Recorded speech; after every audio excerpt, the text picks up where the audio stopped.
반갑습니다. 저는 인문학을 요리한 남자, 인문학 셰프 세봄입니다. 자, 우리 앞선 논의에서는 요나스의 책임 윤리에 대해서 살펴보았습니다. 우리 요나스라는 분은 책임 윤리를 제시하면서 인간의 행위에 따른 결과로서 책임의 범위를 인간을 포함한 지구 생태계 전체 그리고 어, 책임의 시점을 현재에서 미래로 확장할 필요가 있다라는 관점을 제시하고 있습니다. 자, 이와 관련해서요, 계속해서 이처럼 책임의 지평을 확장해야 하는 필요성을 과학기술의 영향력이 근본적으로 바뀌었다는 측면에서 비롯합니다. 현대 과학기술의 힘을 바탕으로 인간의 행위는 자연의 본성을 근본적으로 변형시킬 수 있는 지점까지 이르고 있어요. 즉 인간은 생명을 연장하거나 유전자를 조작할 수도 있죠. 자, 결국 인간 행위의 본성이 변화하여 불가침의 영역이었던 자연이 침범 가능한 영역이 된 셈이지요. 즉 자연은 이제 더 이상 변형 불가능한 영역이 아닙니다. 자, 이처럼 인간 행위의 본성이 자연의 불가침성에서 자연의 가침성으로 확장되었으니 그 책임의 지평 역시 인간을 포함한 자연으로 확장될 필요가 있습니다. 자, 우리 앞서 살펴본 책임 윤리에 따르면 공간적 맥락과 관련하여 책임의 대상, 즉 공간적 맥락에 속한 어떤 대상으로서 그 책임의 대상이 인간을 포함한 지구 생태계 전체 자연으로까지 확장돼야 된다. 그럼 우리가 여기서 왜 그렇게 확장되어야 되는가? 왜 그렇게 책임의 대상을 그렇게 인간을 넘어서는 지구 생태계 자연으로까지 확장을 하는가라는 문제를 제기할 수 있어요. 여기에 대해서 요나스는 그것은 바로 과학기술이라고 하는 이 힘, 과학기술의 힘이 미치는 영향력이 근본적으로 바뀌었다는 겁니다. 어떻게 바뀌었느냐? 기존의 과학기술은 자연을 정복하고 지배한다 할지라도 자연의 본성까지 변형시킬 수는 없었다는 것이죠. 하지만 이제는 즉 현대 과학 기술의 힘은 너무나 막강해져서 신의 영역이라고 간주되던 자연의 본성까지, 자연의 질서까지 개입하여 그 자연의 질서, 본성을 변형시킬 수 있는 그러한 지점에까지 이르렀다는 것이죠. 자, 이것은 무엇을 의미하느냐? 자연은 절대로 신 이외에는 침범할 수 없어. 어찌 감히 인간 따위가 자연의 질서, 신이 창조한 자연의 질서에 개입할 수 있어. 신이 창조한 자연의 질서에 개입해서 그 자연의 질서를 변형시킬 수 있어. 이런 오만한 생각을 할 수가 없었어요. 하지만 이제는 그 과학기술의 힘이 너무나 막강해져서 신의 영역이라고만 인정되던 자연의 질서를 변형시키는 수준까지 이르렀다는 것이죠. 실제로 생명을 연장하는 것 그리고 유전자를 조작하는 것은 자연의 질서, 자연의 본성을 변형시키는 수준까지 과학이 이르렀다는 것을 보여주는 이 케이스가 될 수 있습니다. 그래서 이제 자연은 어떠한 대상이냐? 자연의 본성을 침범할 수 없는 불가침의 영역이 아니라 자연의 본성, 자연의 질서까지도 침범당할 수 있는 영역으로 변화되었다. 즉 자연의 질서나 본성이 절대로 침해할 수 없는 영역이었는데 이제는 침해 가능한 영역이 되었다. 즉 자연은 불가침성에서 가침성, 즉 inviability에서 viability, 가침성으로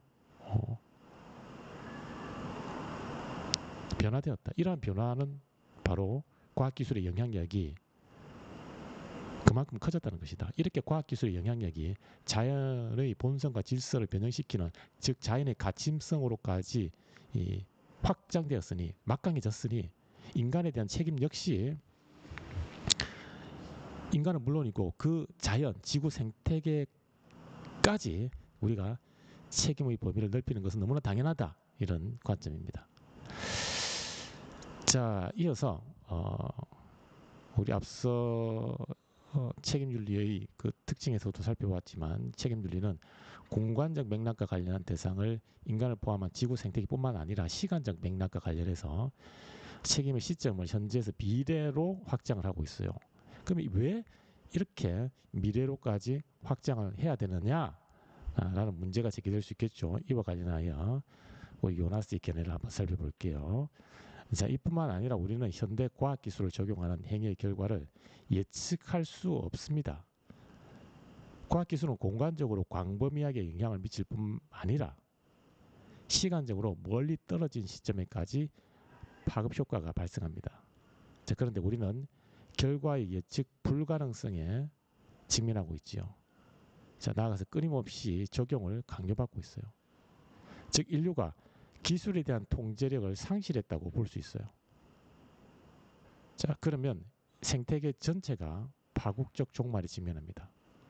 결국 미래 세대의 인류 역시 종말에 이르는 재앙에 직면할 수밖에 없는 셈이죠. 이러한 과학기술의 특성을 고려할 때 우리는 과학기술에 대한 성찰을 바탕으로 책임의 지평을 현재에서 미래로 확장할 필요가 있습니다. 만약 이러한 성찰의 과정을 간과한다면 베이컨의 이상이 그리고 있는 유토피아가 아니라 지옥과 같은 디스토피아로 전락할 것입니다. 책임의 범위와 관련하여 그 시간적 맥락을 미래로까지 확장해야 되는 이유는 과학기술의 예측 불가능성에서 찾아볼 수가 있어요. 물론 이것만은 아니지만 이 예측 불가능성이라는 속성으로부터 책임의 시점을 미래로 확장할 필요가 있는데 앞선 드렸듯이 우리가 살펴본 것처럼 이제 과학은 자연의 질서, 자연의 본성까지도 변형시킬 수 있는 수준에 이르렀죠. 그러한 자연의 질서 혹은 본성이 변형이 되면 우리가 예측할 수 없는 부작용이 나타날 수가 있어요. 그리고 그 예측할 수 없는 부작용이 나타났을 경우에 더 이상 우리는 그 부작용을 컨트롤할 수 없는 것이죠. 즉 기술에 대한 통제력을 우리가 행사할 수가 없어요. 그러면 그렇게 변형된 자연의 질서가 인간을 위협할 수 있어요. 인간뿐만 아니라 생태계 전체를 위협하게 되죠. 생태계 전체가 위협받으면 당연히 그 생태계에 의존하여 생존을 유지하고 있는 인간 역시 위협을 받을 수밖에 없는 것이죠. 이것이 극단에 이르면 인류의 역사가 종말에 이르는 그런 재앙에 직면하는 셈이죠. 자, 그래서 인류가 과학기술에 대한 통제력을 상실하여 과학기술에 의해 변형된 그 자연이 어디로 튈지 모른다. 즉 예측 불가능하다. 그럼에도 불구하고 그 과학기술을 적용하기를 끊임없이 강요하고 있고 그 결과 우리 인류는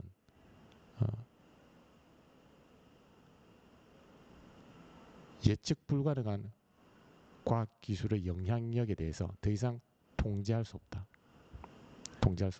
이러한 예측 불가능성을 고려할 때 예측 불가능성으로 인한 인류의 종말을 고려할 때 책임의 시점을 예측 가능한 현재에서 예측 불가능한 부정적인 방향으로 그 예측 불가능성으로 인해서 부정적인 영향이 일어날 개연성이 높은 먼 미래로까지 확장할 필요가 있다. 즉 예측 가능한 현재에서 부정적인 영향력에 직면할 수 있는 미래로까지 확장할 필요가 있다. 결국 이 요나스는 이 예측 가능한 가까운 현재에서 예측 불가능성으로 인해서 비관적인 이 상황에 직면하는 이 미래로까지 책임 시점을 확장할 필요가 있다라고 강조를 하고 있어요. 만약에 이러한 과학기술에 대한 성찰이 강간의 성찰이 이루어지지 않으면 우리 인류는 그 베이컨이 그리고 있는 것처럼 유토피아, 이상적인 사회가 아니라 아주 나쁜, 아주 지옥과 같은 사회, 즉 디스토피아로 전락할 것이다라고 경고를 하고 있습니다. 자, 그래서 제가 물론 저는 책임의 지평을 확장할 필요성과 그에 따른 책임의 대상과 시점을 새롭게 설정하는 견해에 동의할 수 있습니다. 그런데 책임의 지평을 그렇게 확장하는 것이 어떻게 가능한가요? 자, 우리 앞선 논의에서 살펴봤지만 이 요나스라는 분은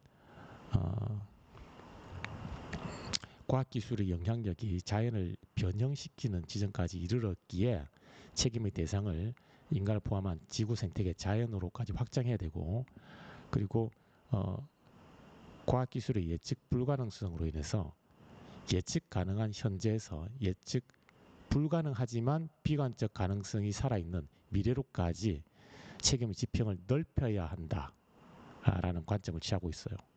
오케이, 거기까지 동의할 수 있다는 것입니다. 그런데 그렇게 확장하는 것을 어떻게 그러면 실천할 수 있겠습니까?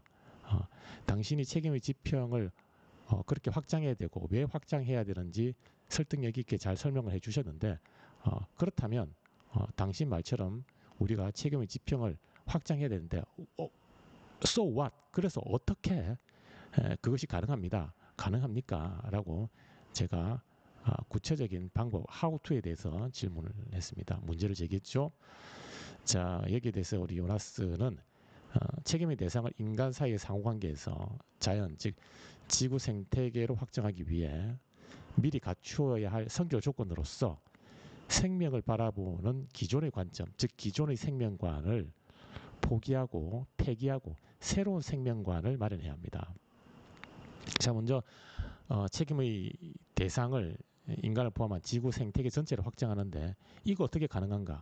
그 대안으로서 요나스가 제시한 것이 바로 새로운 생명관입니다. 새로운 생명관. 생명을 바라보는 관점, 기존의 관점을 폐기하고 새롭게 생명을 바라보는 새로운 관점을 우리가 마련해야 된다.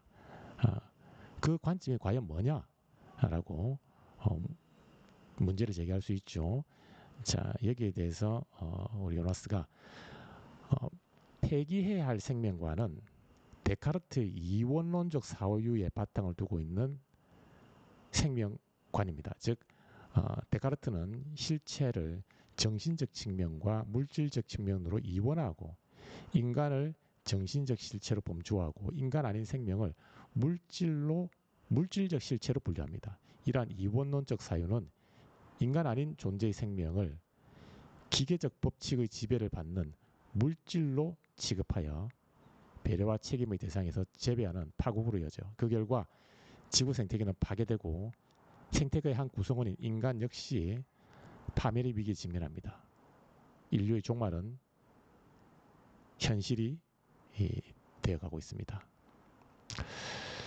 먼저 책임의 대상을 인간을 포함한 지구 생태계 자연 전체로 확장할 수 있는 방법으로서 생명관이 바뀌어야 되는데 기존의 생명관, 즉 폐기해야 될 생명관은 바로 데카르트의 사유 방식인 이원론적 사유에 바탕을 둔 생명관이라는 거예요. 데카르트는 인간 아닌 것들을, 인간 아닌 생명을 정신이 아닌 물질로 취급하고 그 물질은 그저 기계적 법칙에 따라 작동하는 매터에 불과하다. 즉 생명이 없는 그저 물질 덩어리, 매터에 불과하다. 이런 관점을 가지게 되면 인간 아닌 생명에 대해서는 함부로 하게 된다. 즉 인간 아닌 생명에 대해서는 그들의 삶의 질을 배려하지 않는, 그들의 삶의 질을 낮게 만들려고 하는 배려가 없어지고 그리고 그저 그것은 물질 덩어리이기 때문에 그 물질 덩어리의 생존을 보장하려는 책임을 지려고도 하지 않는다. 바로 여기서 문제가 비롯한 것이다. 즉 인간 아닌 생명을 물질로 취급하고 물질이기에 매터다. 즉 영혼이 없는 죽어있는 실체로서 그저 기계적 법칙에 따라 작동할 뿐이다. 그 기계적 법칙에 따라 작동하는 물질 매터에 대해서 왜 우리가 배려하고 책임을 져야 되는가? 바로 그로 인해서 인간 아닌 생명인 지구 생태계를 함부로 대하게 되고 그 결과 생태계가 파멸의 위기에 직면하였고 이 생태계의 구성원인 인간 역시 종말에 직면하고 있다. 이것은 한갓 공상이나 망상이 아니라 현실이 되어가고 있다라고 강력하게 요나스가 경고를 하고 있어요. 자, 저는